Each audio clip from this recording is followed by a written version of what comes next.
Hello. Tapos ang Martes. Tapos ang 8 oras. 8 oras na kudkuran sa sahig. Trabaho ko kasi sa yate. So, kinudkud ko yung tick, kumbaga pinaka-side ng yate. 8 oras. Tapos na naman. Malapit na sweldo. Katapusan na. Yung mga naghihintay sa Pilipinas, katapusan na. Tuwan-tuwa sila niyan.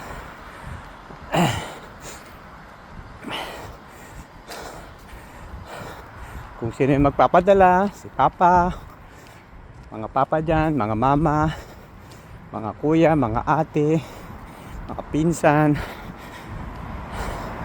Siyempre, hintay sila sa Pilipinas. Kung may mga nag-aaral, minsan may maintenance, mga obligasyon sa mga OFW Pilipinas.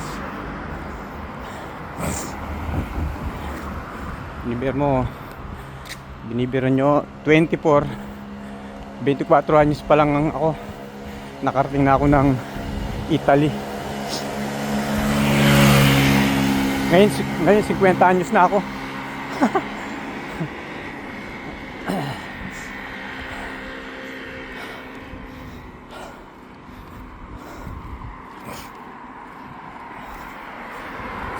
or 17 years ako dyan sa Milan, Italy.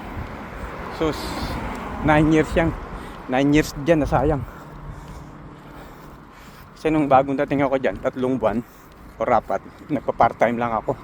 Tapos mga 6 months na ako, nagkaroon ako ng sarili. So nakabayad na ako ng utang sa mga magulang ko. Kasi pinapunta ako ng agency. Doon naman nung kumikita na ako, yun nga yung sinasabi na dumating yung mga pagsubok kasi may pera ka na. Ayun, nagkaroon ng barkada. Dumami barkada, inom dito, inom doon. Siyempre may pera na eh. Tapos natutong magsugal. Sugal dito, sugal doon. Nagpasugal pa nga ako sa bahay namin eh. Pero wala. Hanggang sa ng babae. Ayun, hindi ko pa naman nasawa yung naging asawa ko noon. Hindi pa kami kasal. Pero nung iniwanan ko, buntis na.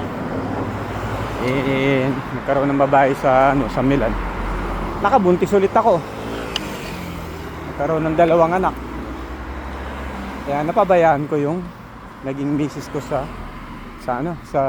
Pilipinas. Ngayon yung anak ko sa kanya malaki na, may anak na rin. Kaya may apo na ako. Pero wala eh, nandun na. Bumawi naman ako nung bandang huli na. Kaya sabi nga, may kasabihan nga eh, tell me who your friends and I will tell you who you are. At ang kinasakit pa ng loob ko nun,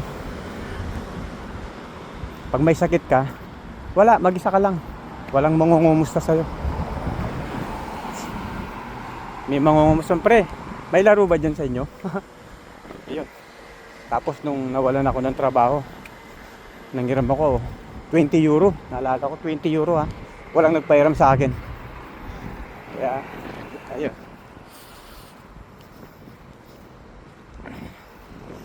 Hanggang sa nakilala ko yung huling itong kasama ko ngayon. Nagkaroon kami ng 3 anak. Sus, 3 na naman.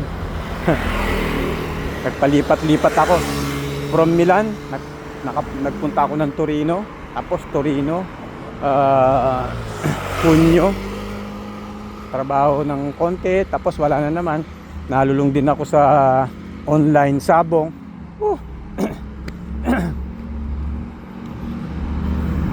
Ayun. Kaya sa buhay natin, ikaw lang talaga magdi-decide kung tutuloy ka sa buhay na kung anong buhay na gusto mo. Ikaw lang talaga makakapagpabago sa sarili mo.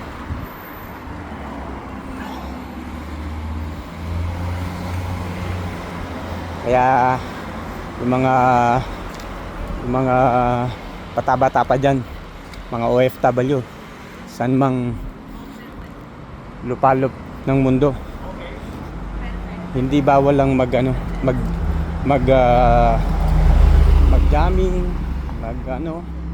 magsaya, pero magtira kayo sa sarili nyo. Kasi marami na akong unang-una sarili ko na nga lang isa kong example. Tapos marami akong na-meet,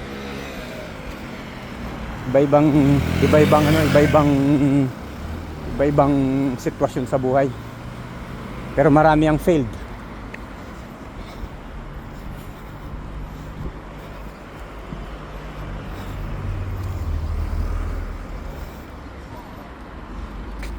Marami akong kakilala na hanggang ngayon, yung mga nagsusugal hanggang ngayon, matanda na sila, nangungutang pa rin. Dito uso ang casino. Buti nga medyo nawala na yung online sabong.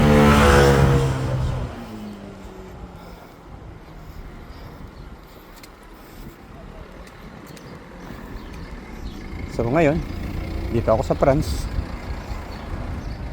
Iwanan ko yung mga maling kaibigan. Nasasabing kaibigan lang, although hindi naman talaga totoong kaibigan, pero naging kasama sa saya, inuman, sugalan. Yan, pampababae. Kaya nga tinawag akong ABS. Pero ngayon wala na, namili na ako ng kaibigan, yung may mga pangarap. Kaya ayun, kasi dati na ako nagtatrabaho ngayon. Hopefully maging kapitan next year. Hopefully. Malapit na ako sa train station. Salamat at sinamahan niyo ako. Sinamahan ako ng cellphone ko.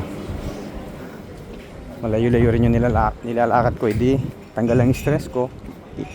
Kahit pagod ako, di natutuwa pa rin. Dito na ako sa istasyon. Okay, thank you. Tapos ang Martis ko, thank you.